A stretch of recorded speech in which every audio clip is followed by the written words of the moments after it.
Good morning students, how are you all? So today in this video we will continue our discussion regarding our chapter, that is square and square roots.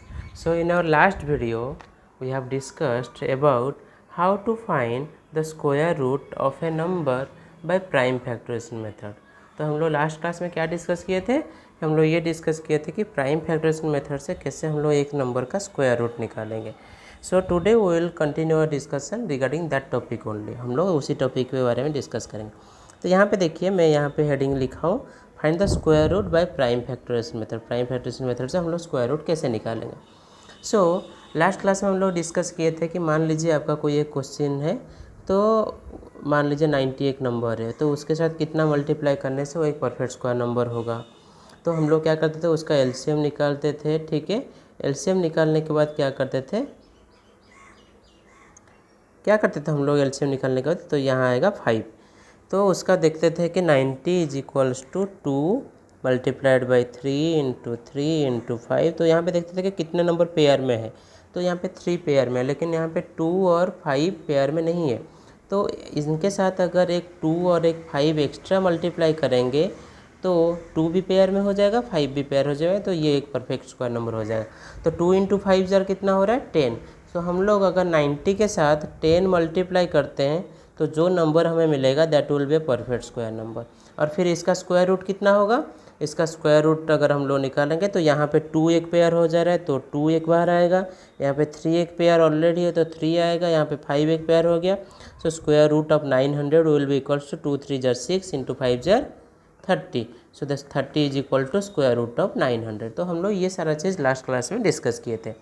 So today हम लोग थोड़ा सा इस topic के ऊपर थोड़ा सा दो अलग अलग different type of question discuss करेंगे जो हमारे एग्जाम पॉइंट ऑफ व्यू से बहुत इंपॉर्टेंट है. ठीक है बच्चों, चलिए जो पहला क्वेश्चन मैं आज कवर करने वाला हूँ वो ये है, find the square root of 25 by repeated subtraction method. तो क्वेश्चन क्या है, रिपीटेड सब्ट्रैक्शन मेथड से हमें क्या करना है, निकालना है क्या, स्क्वायर रूट निकालना है. तो एक चीज़ बच्चों याद रखो, रिपीटेड सब्ट्रैक्शन मेथड में ये क्वेश्चन 2 मार्क का आता है, कभी कभार 1 मार्क का क्वेश्चन आता है.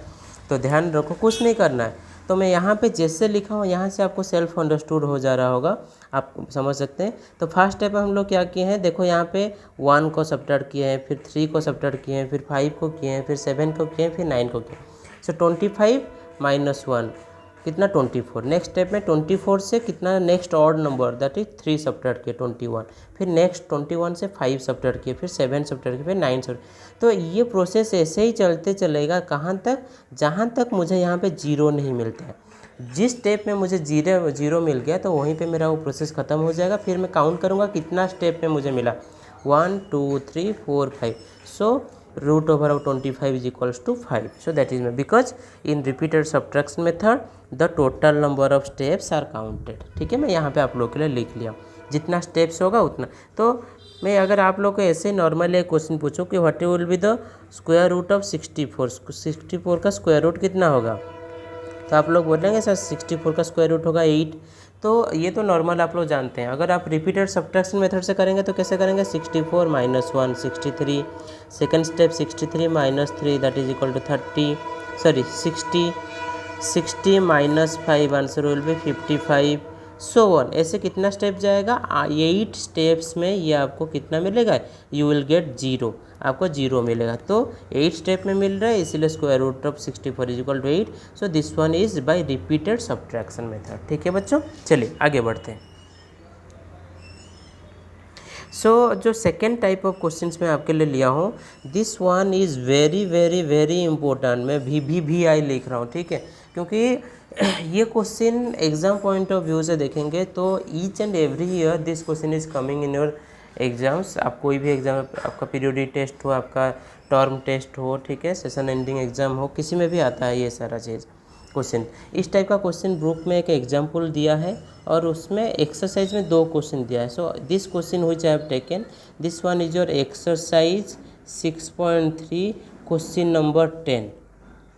Okay, so this question I have direct same question I have taken from your book. तो चलिए इस क्वेश्चन को हम लोग सॉल्व करते हैं. ओके, तो इस क्वेश्चन में आप लोग देखो क्या दिया है, find the smallest square number that is divisible by 8 15 and 20. हमें एक ऐसा नंबर ढूंढना है जो 8, 15 और 20 तीनों से डिविजिबल होगा और सबसे छोटा स्क्वायर नंबर होगा। तो इसको करने के लिए आपको सबसे पहले क्या करना है, you need to find the LCM that is lowest common multiple of 8, 15 and 20। तो आप लोग यहाँ पे देख सकते हो मैं लोएस्ट कॉमन मल्टीपल यहाँ पे निकाल रहा हूँ, ठीक है। तो ये जो लोएस्ट कॉमन मल्टीपल मैं निकाला हूँ 8, 15 और 20, इसमें देखो जो एलसीएम मुझे मिला मैं यहाँ पे लिख लिया LCM of this is equal to 2 into 2 this. तो इसमें देखो ये 2 यहाँ पे मेरा कॉमन है, क्या है ये पेयर में है और कोई चीज़ कॉमन पेयर में नहीं है, तो मल्टीप्लाई करने के बाद आंसर आया एलसीएम 120। सो हियर 2, 5 और 3, यहाँ पे जो 2, 5 और 3 ये जो 3 नंबर है ये 3 नंबर पेयर में नहीं है, ठीक है। तो इसके लिए हम लोग क्या करें, are not in pair, so we should multiply 120। हम लोग 120 को अगर एक यहाँ पे एक 2 चाहिए और एक 5 चाहिए और एक 3 चाहिए, तो अगर हम लोग 2 इंटू 3 इंटू 5 से मल्टीप्लाई करते हैं तो हमें एक परफेक्ट स्क्वायर नंबर मिलेगा, यस और नो। सो तो हम लोग को क्या मिला, so the required number is 120 into 2 into 3 into 5 that is 3600। तो यहाँ पे आप लोग देखो कि सो द रिक्वायर्ड नंबर कितना हो रहा है 120 इंटू एक, यहाँ पे 2 मेरा एक्स्ट्रा चाहिए था क्योंकि एक 2 था वहाँ पे और एक 2 आ गया, एक 3 आ गया, एक 5 आ गया, तो कितना हो गया ये 3600।